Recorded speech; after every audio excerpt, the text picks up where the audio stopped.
Chapter 6. The Last War Begins.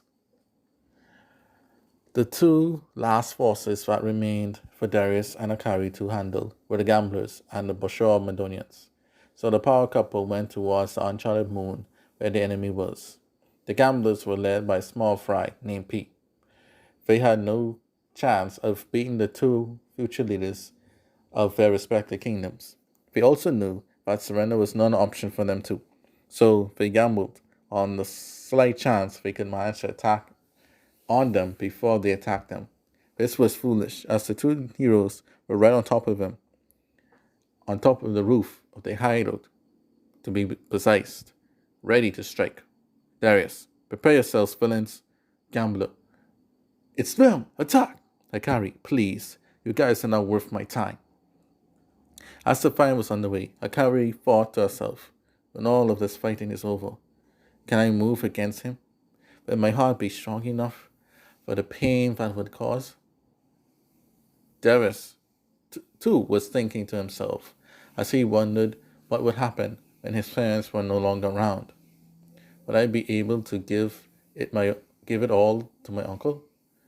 What would happen if he would pass without an heir? Well, Alani is a good queen. She would be a great successor. Yeah, someone who might want it.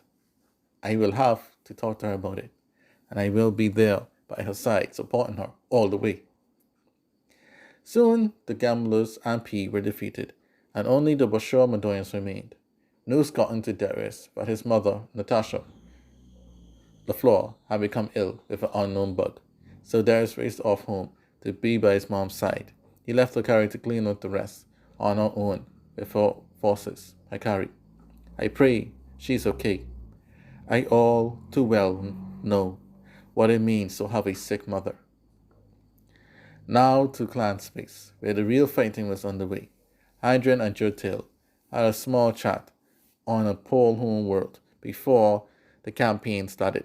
Xron, I will be relying on you, Jotil. Only you know my true vision for the clans. Sooner or later, once this mess is cleared, we will be on equal footing with Anjosika. Jotil, I will do everything in my power to see it through. Xron, at some point, Anjosika's power will go down gradually. I want our free counts to be right there to take its place, just when it happens, not a second after. Got me? Jotil, yes, Lord Xron. While they were talking, a certain spy was overhearing of them from afar off. Sebastian, so, that's your game, boy. But you would have to get past me first to play it. The spy then returned to his home galaxy unnoticed. At the same time, in the Allen family homeworld, Hester Allen was getting old, too old to lead his family any longer. He would still be PM of Anjosika until he was replaced by another government pick. But he handed control over who would lead his family.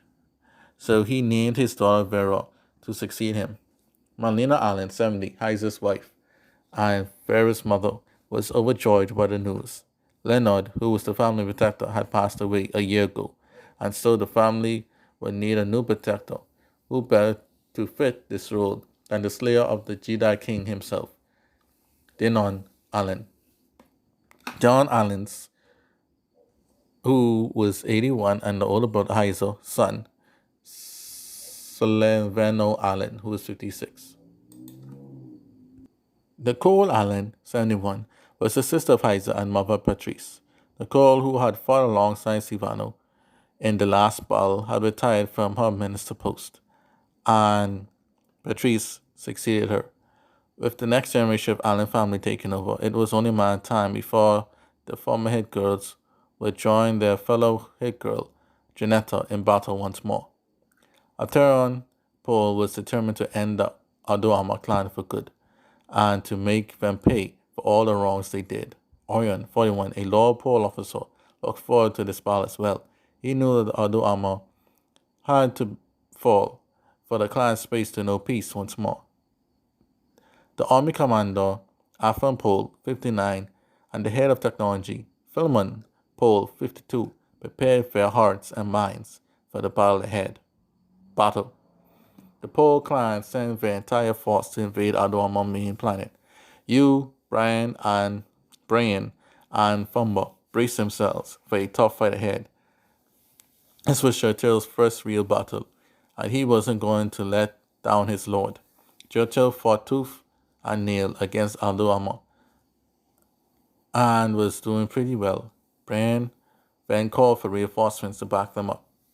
Seeing that they might be in trouble, Upturn then called for their friends the Creson to arrive. Upturn, Alfie, I see that you brought your wife with you. Alfie, yes. Now let us together put down this once dead traitor back into his coffin.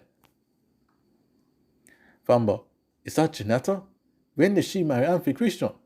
You in despair. So, it's her. Janetta, yes, you. I have come to make sure you don't come back for a third time. As the battle heated up, the Adorama reinforcements were about to be routed. Then Brian called for their main unit to arrive.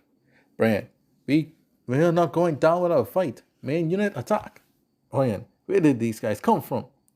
Just when Farah and Beatrice and their forces had arrived as a shock to all.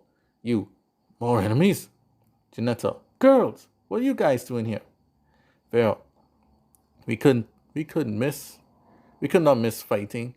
We couldn't miss fighting by our girls' side once more. Patrice, that's right. We are sisters for life. At that moment, Janetta remembered her lost sister that was killed all those years ago, and how much they fought together. Then her fire was rekindled, and she was now ready to go. Janetta, let's do this, girls. It girls, showtime! The three women completely wiped out the Adorama army. Then Fumba fell to Alfie's sword. Next, Brian was slain by Orion. Damn it all, said Brian as he died. This time, stay dead, shouted Orion. Lastly, Upturn and you had a fight one-on-one. Upturn, this time, I'm not running away. You, I refuse to die again. The two clashed blades. Upturn, you will see Baha and Azero soon enough in hell. Venator rolled over and dodged Yu's gunfire. Then he threw a small bomb at you. You jumped to avoid it and landed right on top of Orion's blade. Got first. You, ugh! Why? Not again. I wanted only peace. Then he dies. Upturn, there is no peace for scum like you. Now, off my sword. He then pushed Yu's dead body off his sword, and the battle was won. Soon a big party for the victors began, and it was a big one too.